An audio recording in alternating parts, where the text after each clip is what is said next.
here are the two wet spots I noticed under the truck. So my new Toyota Tacoma has a leak.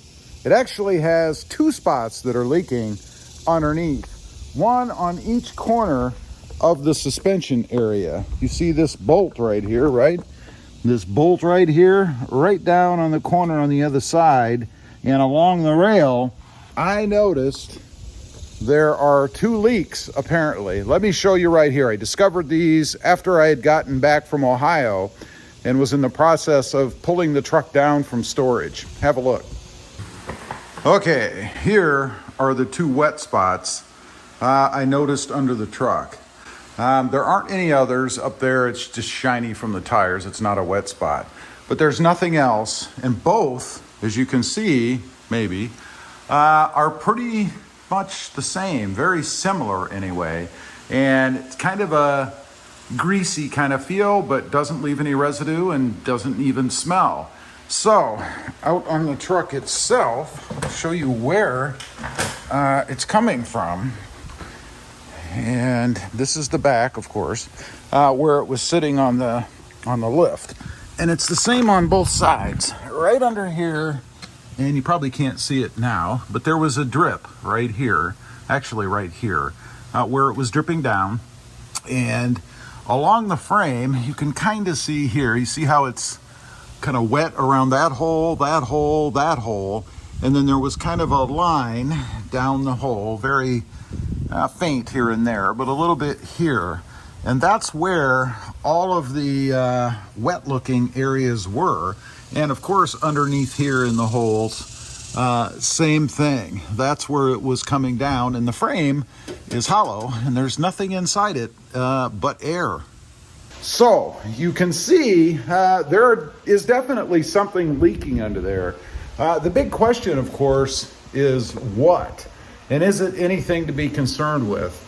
You know, while I was doing the live stream, oh, and let me say, I did, as I think was in the video, I stick my finger in it and feel it, and it felt kind of oily, kind of like mineral spirits feel, sort of.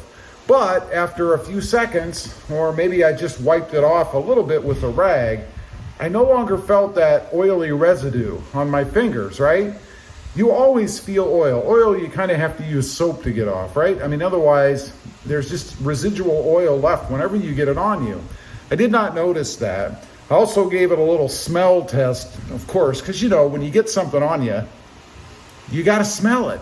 And it did not smell like gasoline, so it was definitely not gasoline, nor did it smell like oil. It didn't smell like anything. I didn't notice any odor to it at all. So kind of weird. But while I was on the live stream, you guys are so smart. Somebody came on and said that it is fluid that's sprayed on the frame member, if you will, to protect it from corrosion. And I thought, wow, you know, that's probably what it is. I mean, I'm not absolutely certain, but I would say 99%, I'm sure that's what it is. And the reason I say that is because right in that little clip I showed you, I hope, you could see that there were different areas around the holes in the frame where it had come through. And if it was dripping down, let's say from something up above, I mean, there's nothing in that frame that would leak oil, right? Or a fluid. So let's say that it was coming from somewhere on the engine and then dripping down into the frame and then running down, right?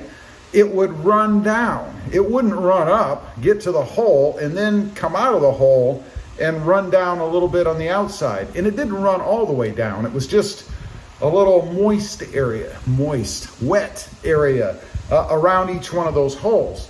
So I believe that the inside of the frame indeed is coated with an anti-corrosive, and the heat of the garage, which was anywhere between 88 and 92 degrees all summer long while I was gone, caused that fluid to flow.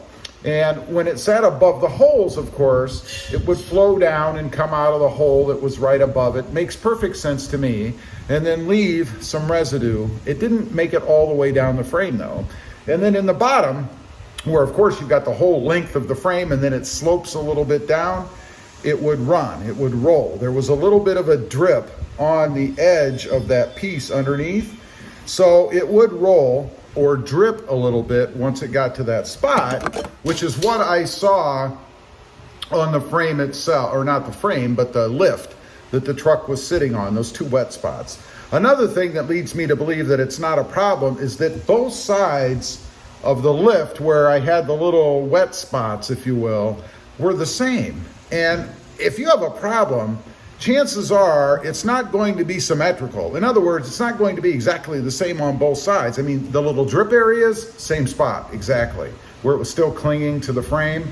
The little puddles that were sitting underneath, almost identical in size. Everything looked pretty much the same about them. So that leads me to believe, rather, that it wasn't any issue at all, and that it's just something inherent to the truck or any frame. And I'm guessing that it's probably an industry standard to coat the inside of the metal where water can get inside, right?